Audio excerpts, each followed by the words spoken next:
Good morning, ladies and gentlemen. Good afternoon from China.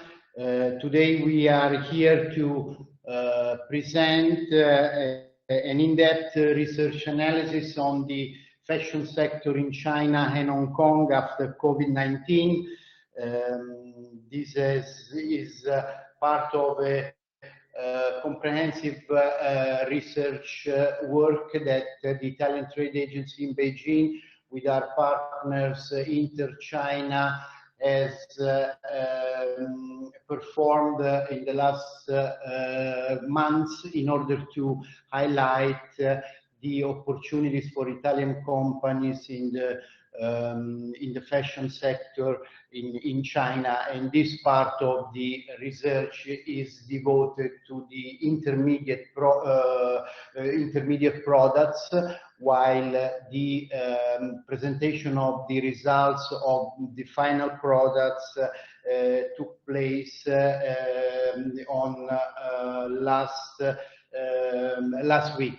Basically, before getting into the specific, I will kindly ask Councillor Marco Midolo, Head of the Economic and Commercial Office of the Embassy of Italy in Beijing, to take the floor for his kind welcome remarks. Please, Mr. Midolo. Grazie Giampaolo. Dear Mr. Giampaolo Bruno, Italian Trade Commissioner and Coordinator of ITA offices in China and Mongolia, distinguished speakers, Mr. James Sinclair and Jason Jan, Partner and Senior Project Manager, Inter-China, friends from the business community, ladies and gentlemen, good morning and good afternoon for all of you, those who are in China. It is a pleasure to meet you again for the second part of this comprehensive journey that allows us to have an in-depth understanding of the post-COVID fashion industry scenario in mainland China and in Hong Kong. On our previous webinar, which took place some days ago, we talked about finished products, the final and most recognizable outcome of a series of consecutive steps for transforming a product or service from idea into reality.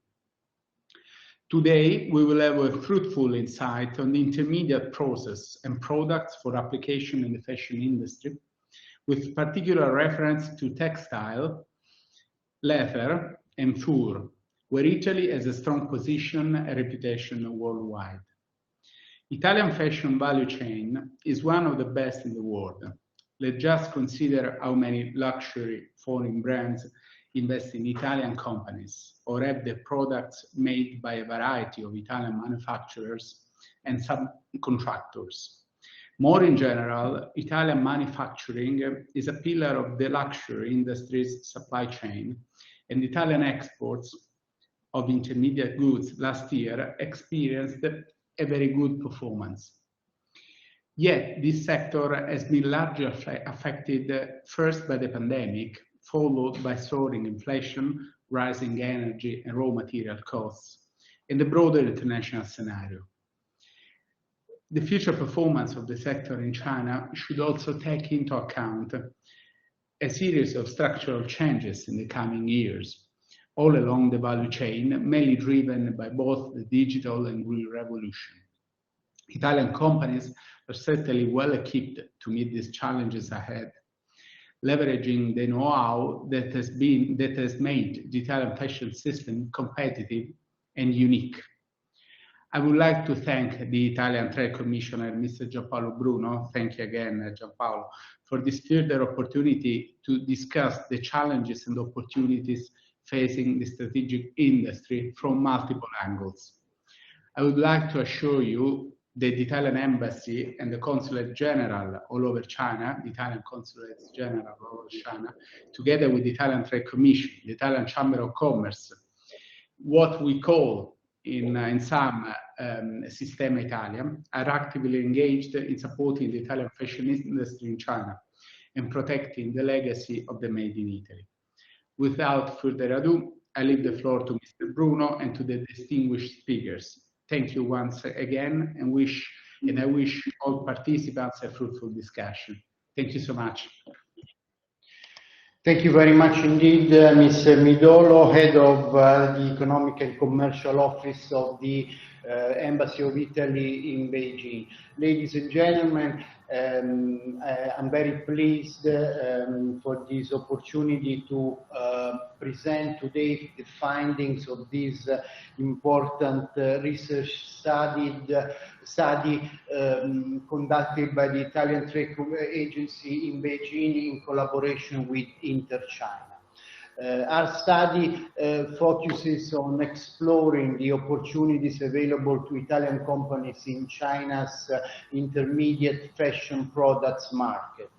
And this research, as I said before, is complementary to the other analysis about finished products that has been presented at a webinar last May 23. And if you're interested in looking the streaming of recording of this presentation, you might write to Beijing Pekino at ice.it to get the link on our YouTube channel. As we all know, the fashion industry plays a significant role in both Italy and China. Italy, of course, is renowned for its rich heritage of craftsmanship, quality materials, innovative design, while China is a global manufacturing hub with a large consumer base. Acknowledging the potential synergies between our two countries, our research aims to shed light on the possibilities for Italian companies to tap into the intermediate fashion product segment in China. And to accomplish this, we employed a comprehensive research methodology that combined primary and secondary data sources. In-depth interviews with key stakeholders were conducted, and we also gathered relevant market data, analyzed industry reports, and studied consumer trends. Our research revealed several compelling insights into the intermediate fashion products market in China. China's rapidly growing middle class and its increasing disposable income have fueled the demand for fashionable and high-quality products. Opportunities for Italian companies in the intermediate fashion products market in China are significant and very diverse. Here are some key opportunities worth considering. Reputation. Italian companies have a long-standing reputation for quality, craftsmanship, and style. Chinese consumers perceive Italian textile and leather products as premium and luxurious.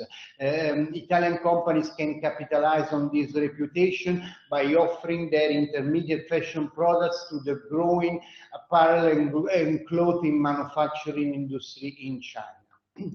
Growing middle class market. China's rising middle class with increasing disposable income presents a vast consumer base for Italian fashion companies. These consumers are more and more seeking high quality fashion products that reflect their evolving tastes and aspirations. By targeting this demographic, Italian companies can therefore tap into the growing demand for intermediate fashion products. Collaborations and partnerships. Partnering with local Chinese fashion companies or distributors can provide Italian companies with valuable insights into the Chinese market, distribution network, consumer preferences. Collaborations can also facilitate the exchange of design expertise, manufacturing capabilities, and local market knowledge. Sustainability and ethical production. Chinese consumers are increasingly concerned about sustainability and ethical production practices. And Italian fashion companies known for their focus on quality, craftsmanship, and sustainability can differentiate themselves by promoting their eco-friendly products and transparent supply chain. Highlighting these aspects can attract conscious consumers and create a source of competitive advantage. Access to manufacturing capabilities. China's robust manufacturing infrastructure offers Italian companies the opportunity to offer their intermediate fashion products in China. China is well known as a global manufacturing hub, offering cost-effective production capabilities and a vast network of suppliers. Italian companies can leverage this infrastructure by establishing partnership with Chinese manufacturers. In this way, Italian companies can benefit from economies of scale and efficient supply chains. Supply chain management. Establishing effective supply chain management is crucial for Italian companies supplying intermediate fashion products to manufacturing hubs in China. This involves coordinating with suppliers, managing inventory levels, optimizing logistics to ensure timely delivery of materials and components. Implementing robust supply chain management practices can streamline operations and reduce lead times. Customization and personalization. Chinese consumers increasingly seek personalized and unique fashion experiences. Italian companies can leverage their expertise in customization and made-to-measure services to offer tailor-made fashion solutions. This can involve providing customizable options, personalized styling advice, or even collaborations with local influencers to create exclusive collections. It is crucial for Italian companies to conduct thorough market research, as the one that we are presenting today, adapt their strategy to the local market, and seek professional assistance when entering the Chinese market. Our offices in China, namely Beijing, Shanghai, Guangzhou, Hong Kong, are fully available to support Italian companies to deploy consistent market strategies to project themselves on this huge yet very complex market. By understanding consumer preferences, aligning with market trends, and capitalizing on their strengths, Italian companies can unlock substantial opportunities in the intermediate fashion products market in China. While there are substantial opportunities for Italian companies in the Chinese intermediate fashion products market, it is essential to acknowledge the challenges that they may face. These include navigating the complex regulatory environment and managing intellectual property rights. In conclusion, our research highlights the immense opportunities available to Italian companies in China's intermediate fashion product markets. By leveraging the growing demand for high-quality fashion goods, fostering collaborations, and addressing key challenges, Italian firms can establish a strong presence and achieve sustainable growth in China. Thank you for your attention. And now, without further ado, I shall ask our research partners from InterChina to present the results of the research. And Mr. Jason Zhang, Senior Project Manager, will deliver this presentation along with James Sinclair, partners of InterChina. Afterwards, we will have time for a Q&A session, so I will invite our companies to write their questions in the streaming version of our webinar today. So please, Mr. Jason Zhang, the floor is yours. Thank you very much. Jason, you're on mute.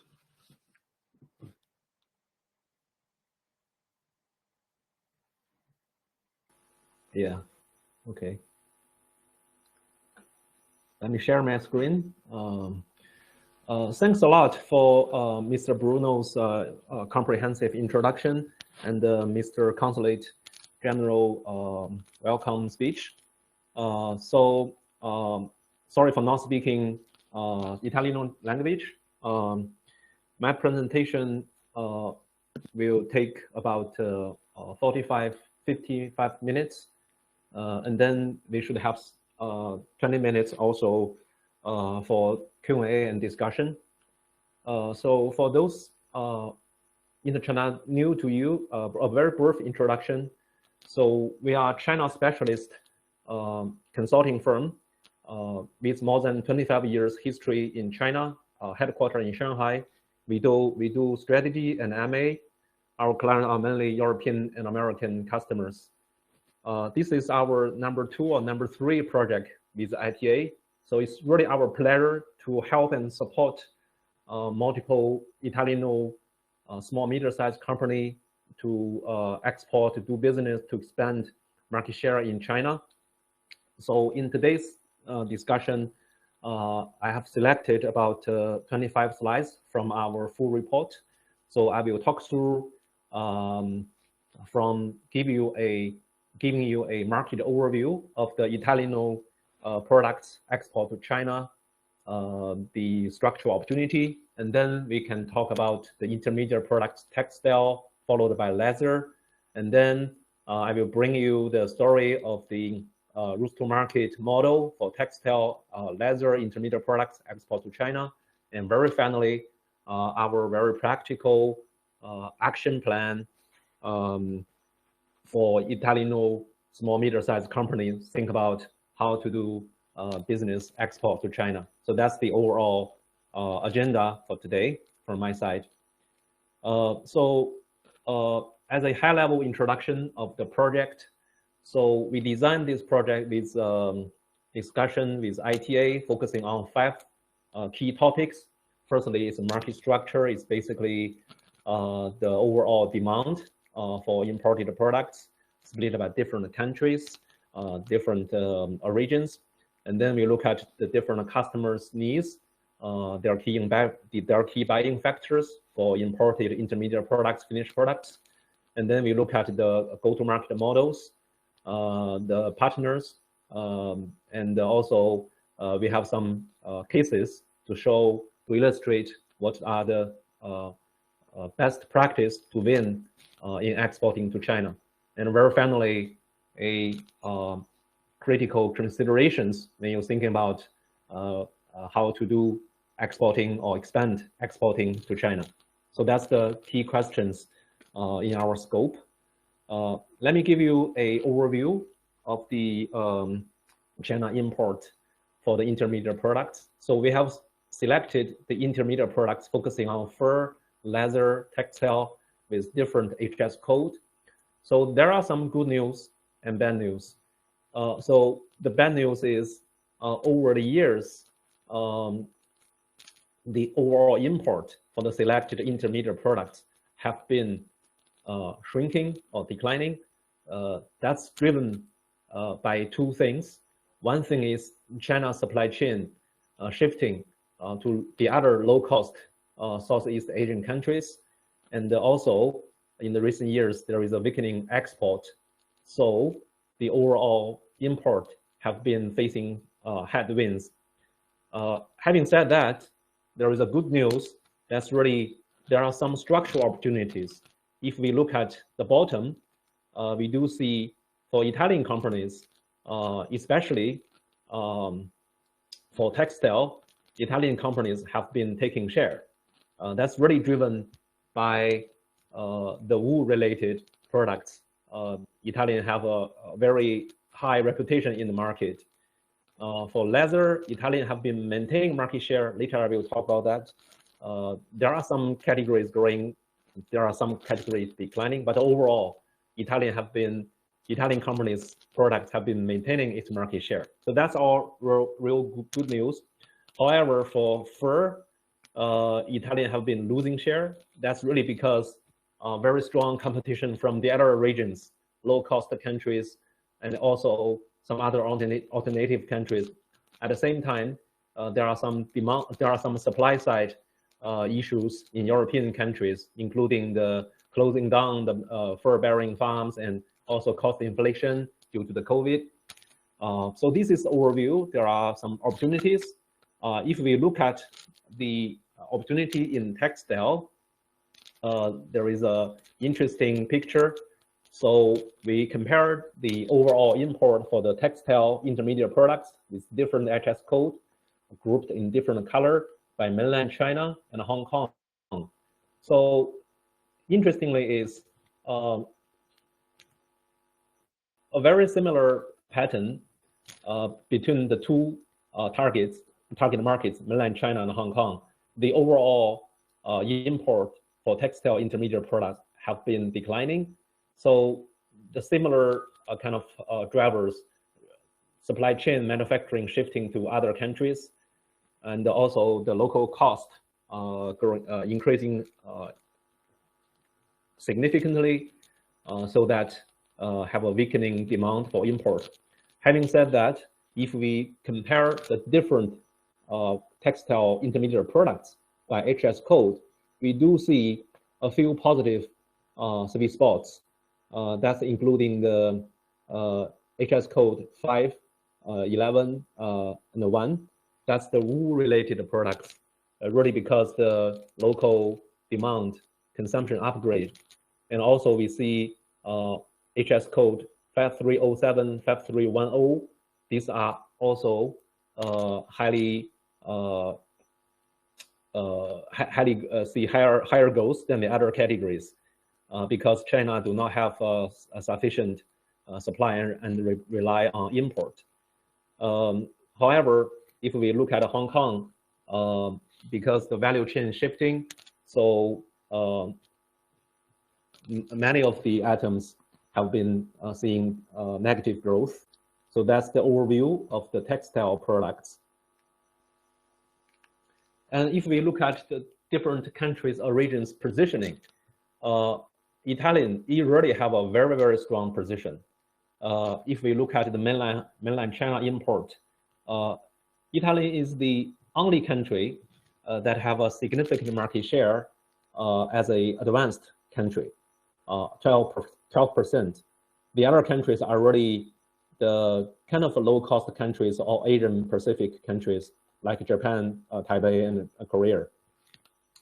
For Hong Kong import, Italian also have a much stronger position compared with the other regions. So that means there is a very strong foundation for the Italian companies, and historically have a very strong network of importers and distributors in the country. So these are really the very strong advantage for Italian companies.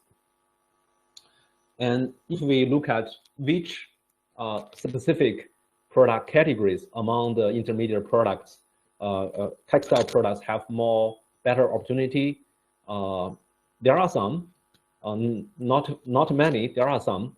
So we compared the different HS code. As you can see, there are 4 squares.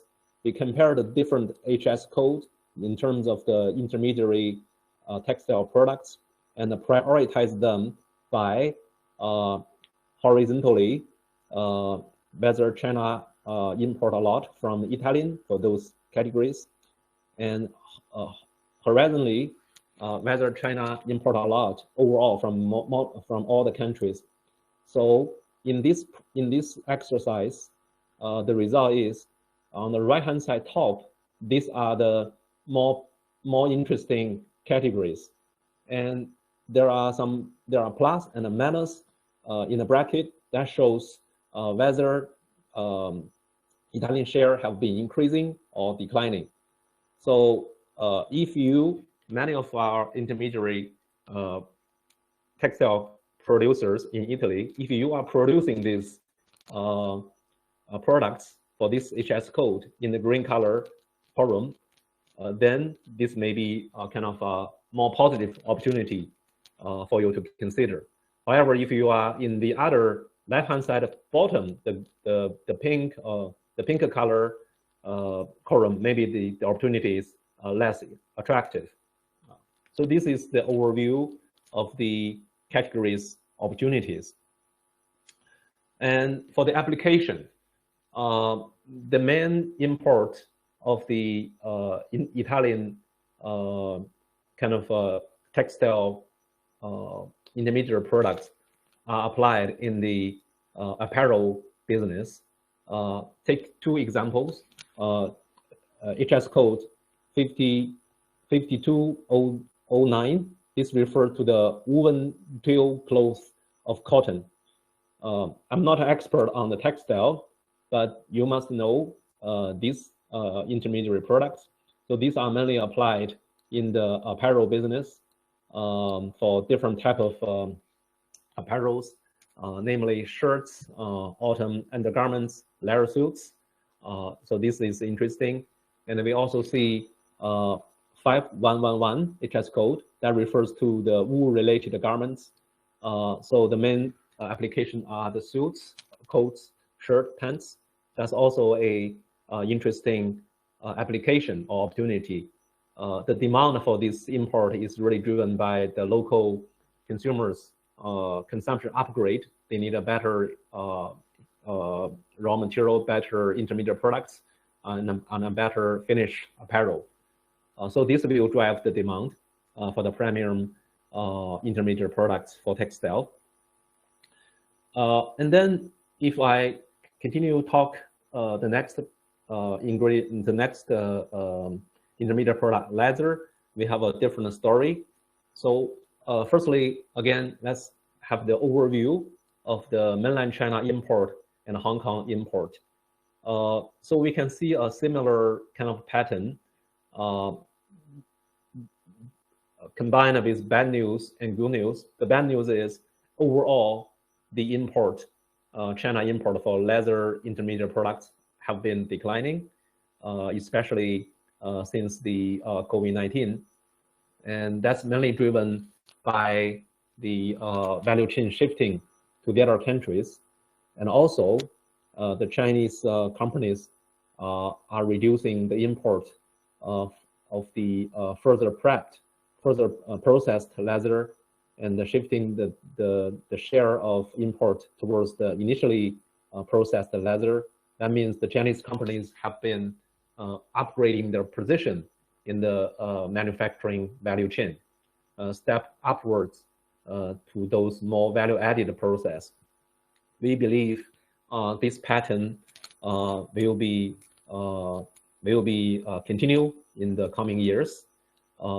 That means if we compare the different categories, groups for the intermediate leather, including the deep blue color that's further prepped, and the light blue color that is initially prepped. So we can see the share of further prepped have been shrinking from 67% 2010 to current year 2022 last year to 46. So a significantly shrink in share. However, in parallel, the initially prepped share have been increasing from 33 in 2010 to 53 in 2022. So this pattern will be continued. And despite the overall some headwinds, Italians have a very, very strong position in those import country of origins. If we look at mainland China, Italy is the #2, just behind Brazil, and the much higher solid #2 position of the top 2, compared with the other Asian countries like Thailand and Korea, South Korea, and also America. And for Hong Kong, also a very similar kind of a situation. Italy also have a very strong positioning of the among the top countries. That means there are strong base, strong foundation for Italian companies. It's more about expanding the network of distributor and importer to increase the share in mainland China and Hong Kong. So later we will share with you in the other chapter. We will share with you the route to market model and the kind of roadmap to export, to start exporting and export more to China and Hong Kong. And then, as I mentioned, there are some structural opportunities. Structural opportunity means, again, we did the similar analysis by this matrix. Horizontally, the imports from Italy, whether it's large or small. So if left-hand side, then that's good because large volume, large value import from mainland from the Italian, for example, this 41079990. So this is a large category, a large value from import from Italy. And on the right-hand side top, we also have China large import from all the countries. So there are some categories. There are 5 categories, both large. China have large import value and also large import from Italy. And all those categories have been increasing. So these are the kind of sweet spots or prioritized intermediate products for leather. And if we look at those HS code, those are the dark green color one is the bovine equine hide and skin tanned, and this light green one 41041111, these are the full grain bovine hide and skin leather. I'm not expert for leather intermediate products, but you must know what he refers to. So both of these 2 categories are initially prepped items, but China has a stronger demand for that. It's a shifting of the industry structure. So if our Italian guests, Italian companies are in those categories, then there are better opportunities.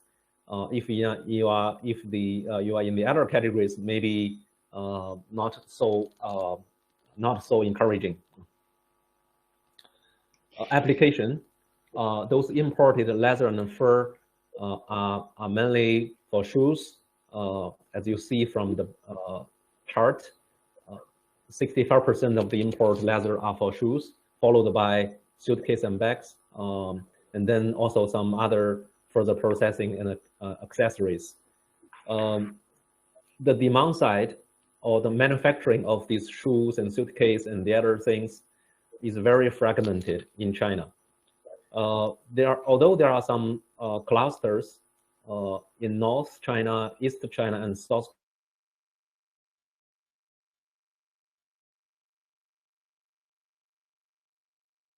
and for millions of players. For example, in 2021,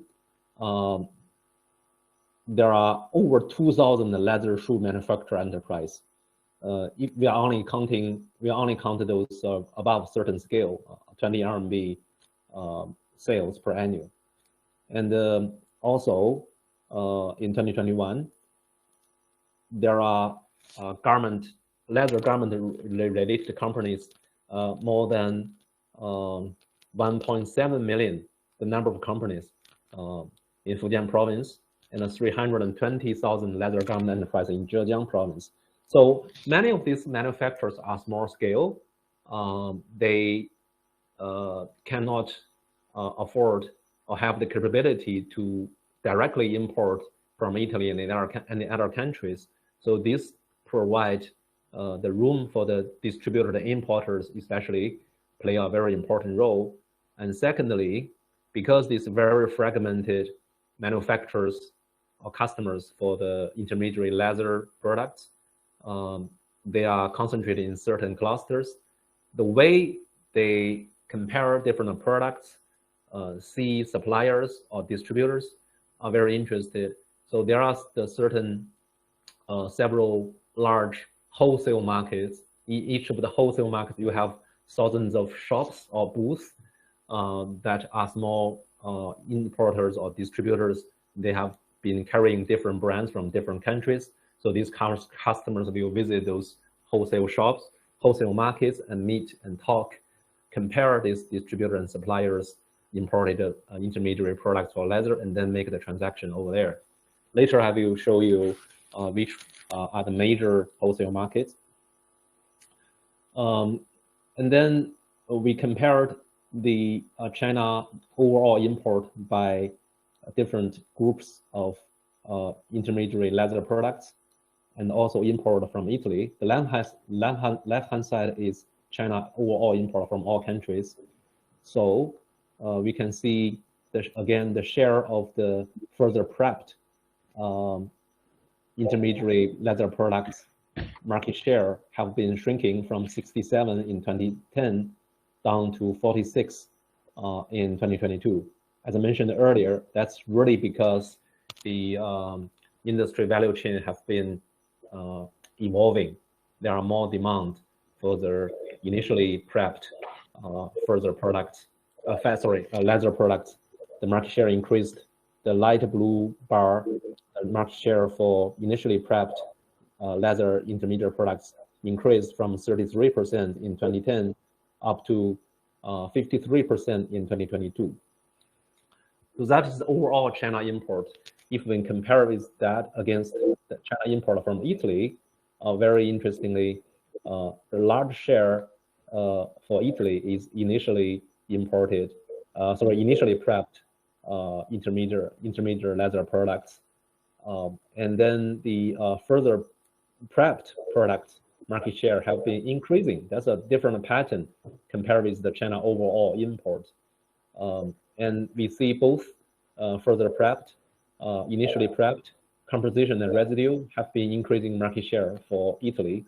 That suggests, although the overall import demand have been weakening, and Italy have a stronger position compared with the other regions, especially the initially prepped market share increased for Italy increased from 4% to 6%, and the composition, although a very small base, and composition and residue increased from 80% to 31%. That's Italy's share of China total import.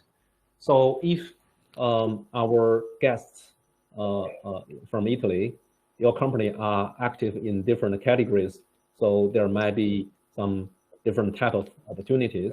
If you are in the initially prepped, then the value for Italy import is larger than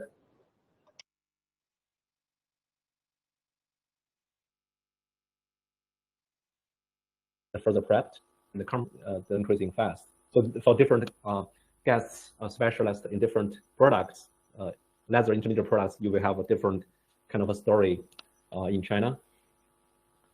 And then we talked about market overview, the opportunities, where are the opportunities, and then I will talk about the go-to-market. Can I just interrupt you?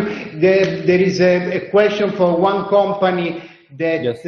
all would like to have the exact description of the HS codes. So we will provide them the exact description, because sometimes from the code they cannot immediately ascertain what kind of product it is. So we will provide them with the description. Yes, thank you. Sure. Thank you. Sure. Okay. Thanks for the question. And then I'm going to talk about the go-to-market. If you find there are opportunities are interesting, so for textile intermediary products, how to export to China, what are the models? Firstly, overview. We identified two major kind of go-to-market models for overseas textile intermediary products. The left-hand side, the model 1, direct approach. That's relatively niche compared with the right-hand side, model 2, using distributors and importers. That is niche because only very few Chinese high-end clothing manufacturers, they started to proactively looking for overseas textile intermediate products can fit their needs. There are only a few. They proactively go overseas and make a visit of the potential high-end, high reputable brands in European markets, including Italy, and then they build contracts with them, import directly from them. But these are only a few examples. It's not the mainstream. On the bottom, you can see a few of the examples, but this will not be the mainstream. The right-hand side, textile intermediate product manufacturers using importers to serve the customers are the mainstream. So basically, they work, the overseas textile manufacturer, they work with importers, and then these importers, they carry multiple brands, they carry many different type of products. They will supply the products in the tailored shops or through their own network, supply the clothing manufacturers using this model to serve the very diversified and very fragmented demand side. I'm saying fragmented demand side, it is because there are many different type of manufacturers in China, and they need many different type of the clothing or textile fabrics. So for each of the fabric, they cannot have sufficient volume to directly import from overseas manufacturers. At the same time, the supply side, for many of the overseas textile manufacturers, they also have a very large range of products, several hundred or even more, the different product lines, fabrics and intermediary textiles. So each of the customer can only have a small order, a small volume. That provides the distributor and importers have a very important role to play. Is they become a kind of hub or gateway. They have been carrying multiple brands with multiple products, and they have the network with the customers. Even though each individual small customer only have a very little small order for them for a specific product or several specific products, by concentrating those volume and demand, they can reach certain critical mass volume to justify they become an importer and the import from the overseas manufacturers. So we have many examples here, and I labeled the two, Scable and Bila. These are the two examples. And then who are these importers? To characterize them, so they typically have long experience in the industry, have a reputation. They work with multiple brands. They also have access to several hundred of downstream customers, including those clothing manufacturers, those tailor-made clothing manufacturer targeting corporates, including the uniforms for example, 5-star hotels, airlines, luxury shops, or some large companies, offices. And they also have a network of the second layer, smaller distributors. So they typically have their own team using personal selling to expand their customer base. And based on that, they could gain further referrals from the key accounts, existing key accounts, and they also participate trade shows and doing advertising in the social medias to reach wider base of customers. So their model is really buy and resell. That's the most popular model.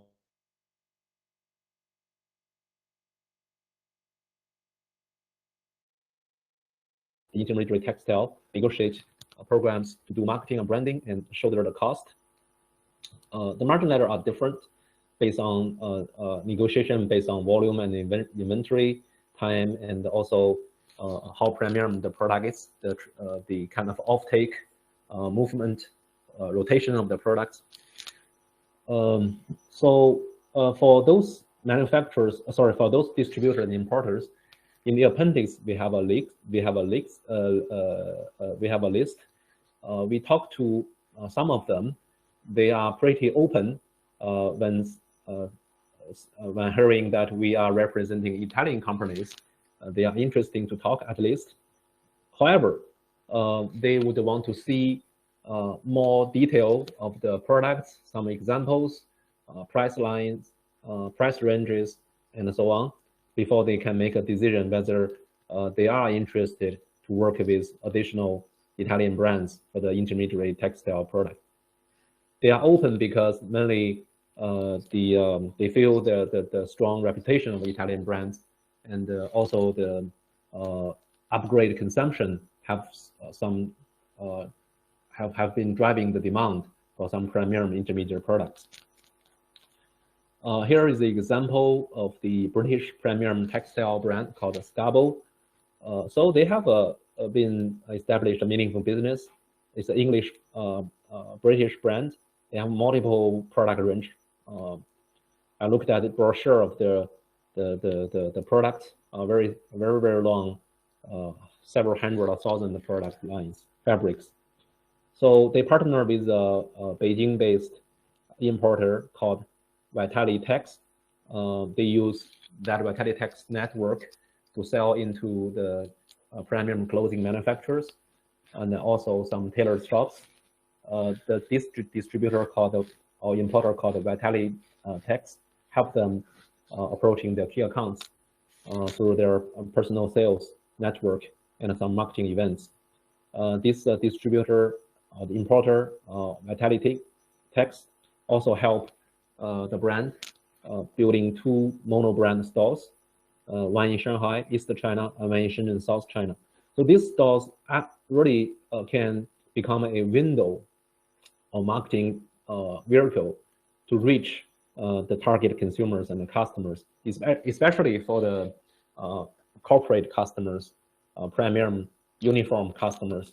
This will become a great window to accommodate those customers to see, to touch, to feel the fabrics, and to see and to understand really how why the products are better than the other products, kind of brand history, unique textile processing techniques, unique raw material. These are all very important to expand the brand awareness and bring traffic to the brand in the long term. So that's the overall route to market for textile. For leather, a very similar story. Very few examples for direct. The bulk of the business is run through the distributors, very similar, like textile intermediary. And then the importers compare with textile intermediate products.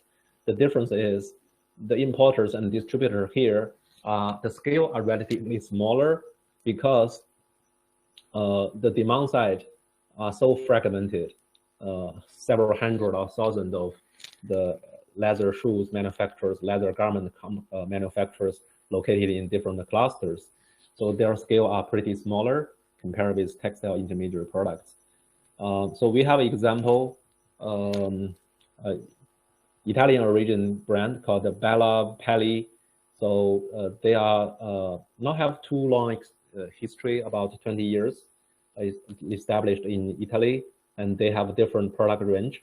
So they work with this Chinese local importer based in Guangdong province, Dongguan city, and then they set up a kind of a demonstration room in that city, help the customers to see the product, to feel the product. Interestingly, this the importer also help the brand start up a social media account, Xiaohongshu, Weibo, Douyin, or the Chinese version of TikTok, you name it, to reach the B2B customers. This is a very effective way to build the image, build the awareness. As mentioned earlier, because there are so many smaller customers, so many smaller distributors, how can they meet each other and talk to each other and defend each other doing the transaction. Basically, the venue are the so-called leather wholesale markets. There are three major ones. I mean, the hub of the wholesale markets for leather intermediary products. One in North China called the Xinji International Leather City. One in East China called Haining, near Hangzhou City. The other one is in South China. So each of these wholesale markets have long history, have a very large building with different hundreds of thousands of companies over there. Smaller distributors have a small booth, and then have some sample products from different countries and from different brands. So when the customer needs to specify and find their supplier, they will go to these wholesale markets in person and meet those distributor importers located or sit in those wholesale markets, and to compare different pricing and product specifics, and find the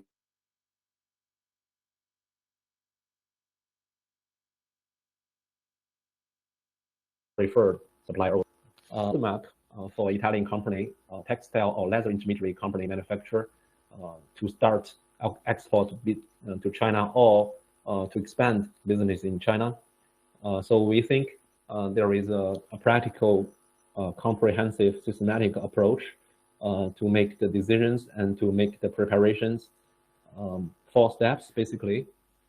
If you have not yet started export to China, or only have a small exportation to China, if you want to expand the export to China, so the step 1 is doing internal access assessment to see whether you have some product competitiveness. Product competitiveness means for intermediary leather products, for intermediary textile products, whether you have some long-term reputation, whether you have some unique proposition in terms of the raw material, in terms of the processing, manufacturing process and techniques, in terms of the brand story, whatever. And secondly, whether you have the resource, at least some people have the experience to support the exporting business. And if you feel encouraging, then it's about to plan the attack. That means from the inter-China potential distributor importer list, you can think about which ones may be useful,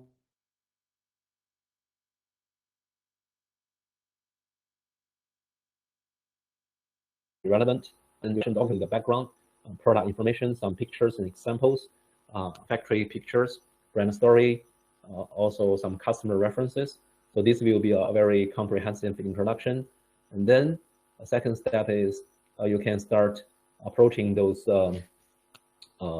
importers and distributors by email to see whether they are positive. And then if yes, then you can make a short list of the potential partner and start about preparation negotiation, including expectations, cooperation models, typically buy and resell, and some commercial terms, and also maybe selling some initial sales targets, if possible, also kind of investment for some marketing support, trade shows, marketing activities.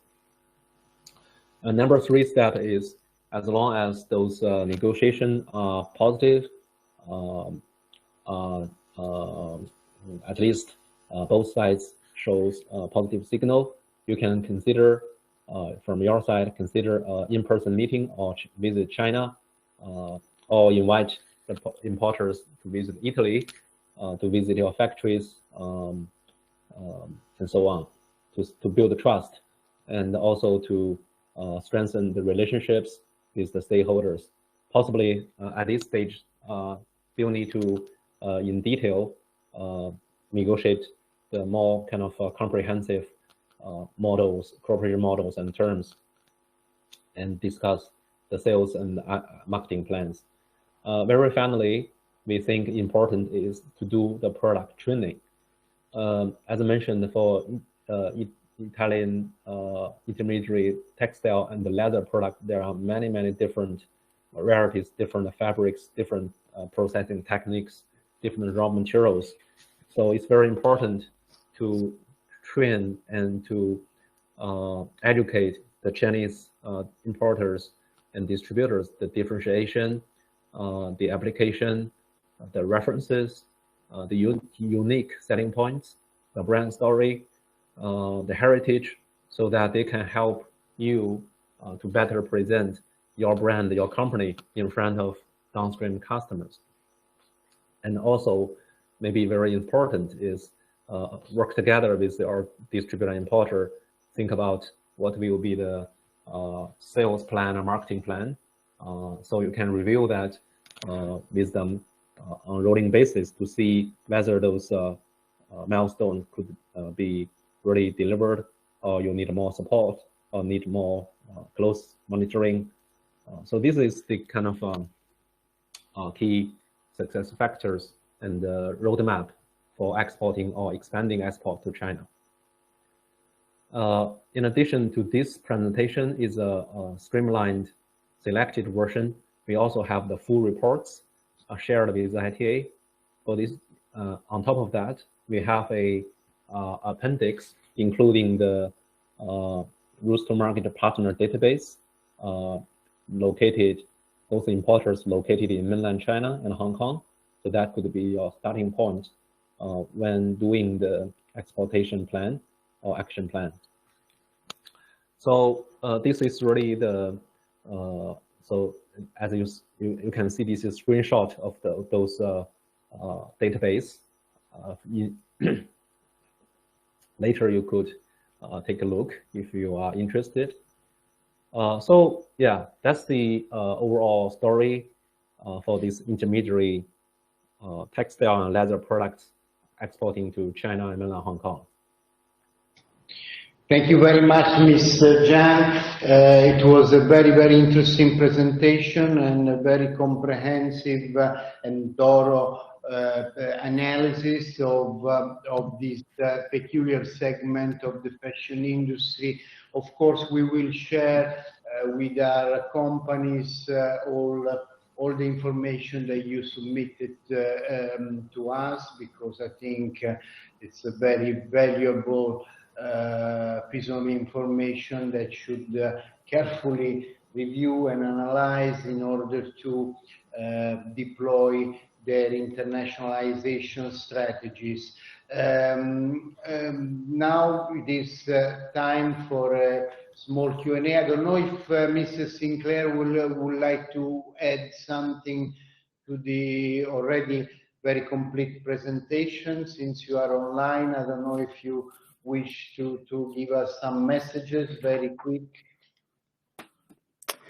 So the question about the HS codes, in the full report, we have a list of the HS codes, which can serve as reference for the various slides that just provides the HS code numbers.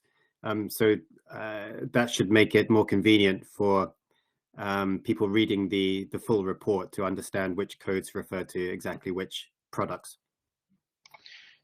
Good. Now we have some questions. So the first question is, what are the expectations for the return of consumption demand in China this year? You know that we are all looking forward to this messianic happening of the growth in domestic demand. So what is your view about this? So Jason, shall I take that one? Yes.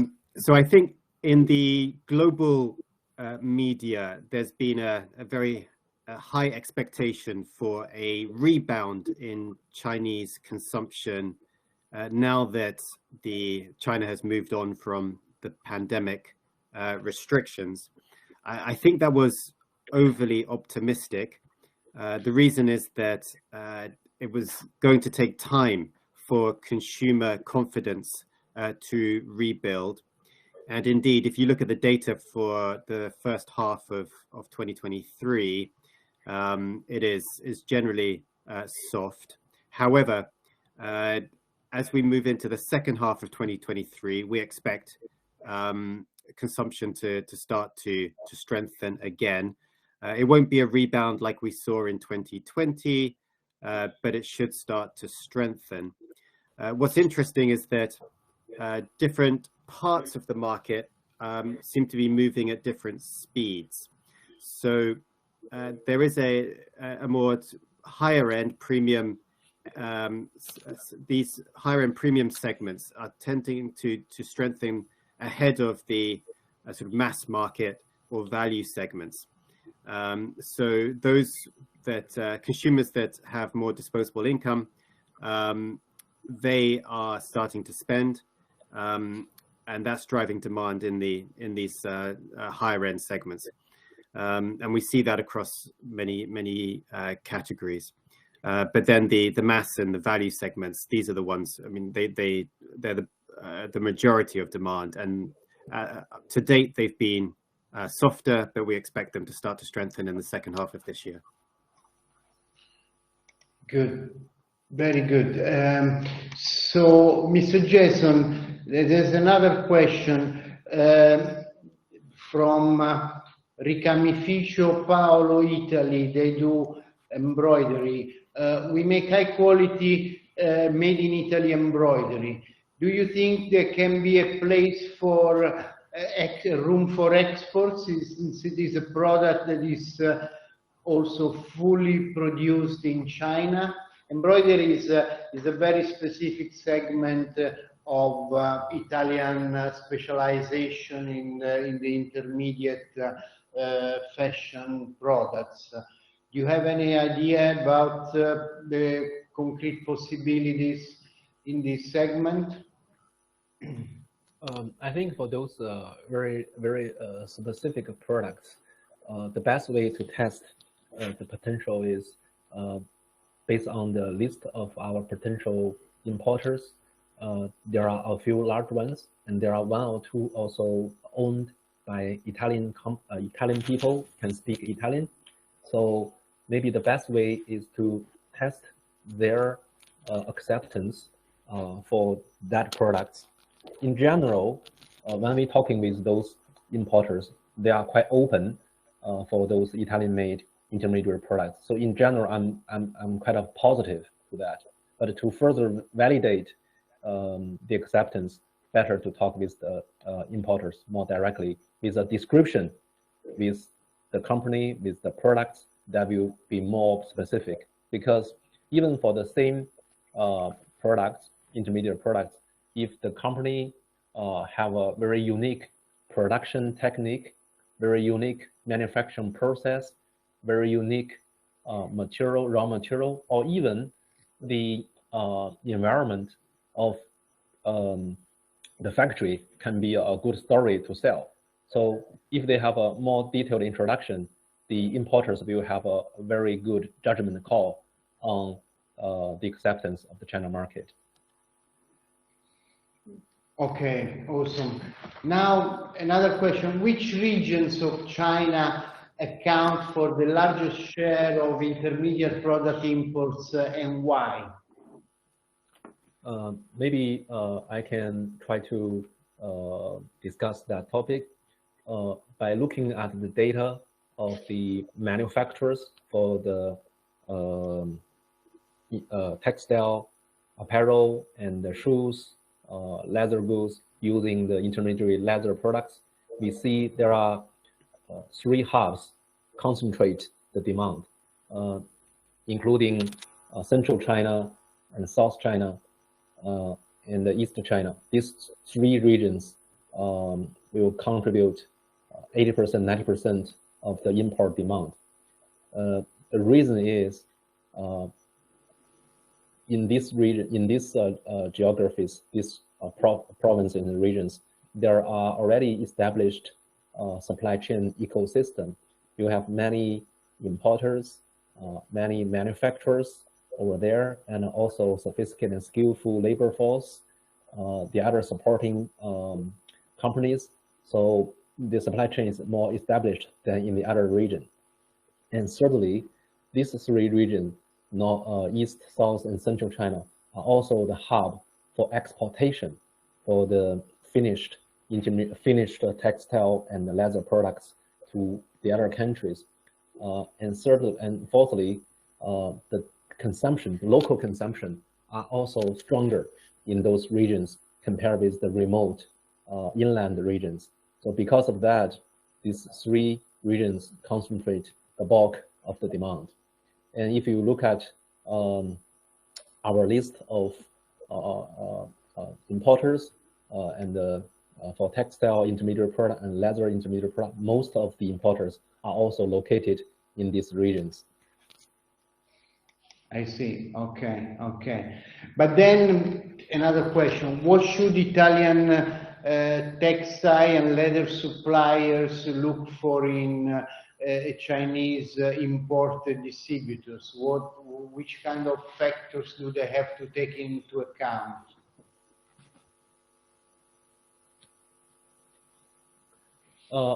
I think there are several steps. A very initial step is if they look at our report, we have organized the different product types by HS code to show which one is the priority, more encouraging, which one is considerable, which one may be not so encouraging. So if they belong to the positive kind of HS code, positive area, then that shows, okay, that's maybe interesting, first step. Second step is they need to test the acceptance of the Chinese importers and customers by describe their company proposition, their products, their production techniques, their manufacturing process, or even the environment of the manufacturer base. These kind of stories, and package them together and then talk with several importers. I'll give you an example. When some of the Chinese high-end wool-based coat brands looking for manufacturer suppliers in Italy, they do it proactively. So they not only check the products, the production process, they also look at the overall environment of the manufacturer base. It is located in a very nice, very beautiful mountain, with very nice kind of environment. That become telling a very good story for them to sell the coat to consumers because the quality, because the environment. So this kind of brand story heritage could be interesting topics to test with the Chinese importers. So this will be the second step. If that is positive, then it will worth to make more efforts, including try to negotiate the cooperation models and terms, or even inviting the importer to visit Italy, or our Italian guests could think about pay a visit to China, visit some of the distributor importers in China. So this will be the systematic way to consider, evaluate the potential and how to move in a roadmap approach. Okay, I see. But now, are distributors visiting Europe or Italy again? Do suppliers, I mean, also Italian suppliers, need to visit China? What do you think now? You know, the in-presence promotional activity is rebounding. So do you think there is this need to pay a visit for the distributors to visit Italy and for the suppliers to visit China? From the public news and also through our network, we have been talking with different type of importer and distributors in different trade. We do see the early signal that some of the early birds are starting flying to European countries, including Italy, to meet the suppliers over there. But that is only a very early signal and seem to be organized and supported by the local government or local associations. So this is happening. In the coming months, I would say there will be more Chinese visitors or distributor importers go overseas when the comfort level for travel, the mobility constraints removed, and they feel more comfortable without feeling some kind of second round of COVID or third round of COVID. There will be more visitors from the China side. Secondly, whether the manufacturers in Italy need to pay a visit in China. At least for some other trade shows we have been participating recent months, we see many European companies, smaller size companies are starting visit China, bring their products, talking with the distributor in the trade shows, especially to find some opportunities to export to China. So it will be very worth to do that as long as the Italian companies initially make an assessment. There are some initial interests, so they can think about participate in some trade shows, visit some of the wholesale markets, especially the distributor located in the wholesale markets, and some of the positive large distributors or importers in China. Thank you. And I think the last question, something you already said about it, but there is this question: what are the Chinese importers and distributors really looking for in terms of new suppliers? How best to pitch to them? What is your suggestion in this respect? As I mentioned earlier, so when we talk with those importers, they are generally open to meet and talk with Italian companies. So that's really a positive signal. Secondly, how to tell them a story, how to really package very well the proposition of the Italian company is quite important, because they have a very strong network. They have been very capable, successful working with multiple brands from different countries. That means they will be highly demanding and selective. So our Italian guests company, they need to compare doing some homework in a very consolidated, in a very comprehensive way to communicate the strengths of their products, the strengths of their brands, and the proposition, historical heritage of their company. And more importantly, maybe some references they have been exporting to the other countries, to the other customers. So this will be very helpful. And secondly, if they have some kind of plans to visit China or to visit some trade shows in the other countries, this may be some occasions to invite the Chinese importers to meet over there. That will be also very interesting. Number three is the kind of catalog, product brochure, some example products are also interesting, because you know, in a document to describe the products, it's quite dry and quite abstract. If they can provide some samples products, that will be very kind of in a very vivid, in a very detailed way to show the Chinese importers their product are really different from the other guys. So this may be the very important preparations for our Italian companies to prepare when they approaching the Chinese importers. Okay, well, there is another question: how to find the right importer for our product? Will you share the name of some importers, distributors? I would like to, yes, in the full report, there is a list of possible counterparts, right? Yes, you are right, Mr. Bruno. There is a list of Chinese importers, and some of them have a website, including the English version. So you can see the brands they have been working with, the kind of products, different fabrics, different leather products they have been taking. So that will give you kind of flavor, what kind of product they have been cooperating with different type of brands. So that you will see some of the brands over there. Maybe that's more relevant to you, and then that means maybe that's a better fit for you. So this is the initial kind of assessment. And secondly, there are some email address for those companies. Maybe at the very beginning, maybe still worth to start widely with those guys. Some of them don't have an English version website also, so you can start widely to see, to exchange more, to learn each other more, to identify which one may be the more interesting, more kind of positive ones, and still have a very strong capability.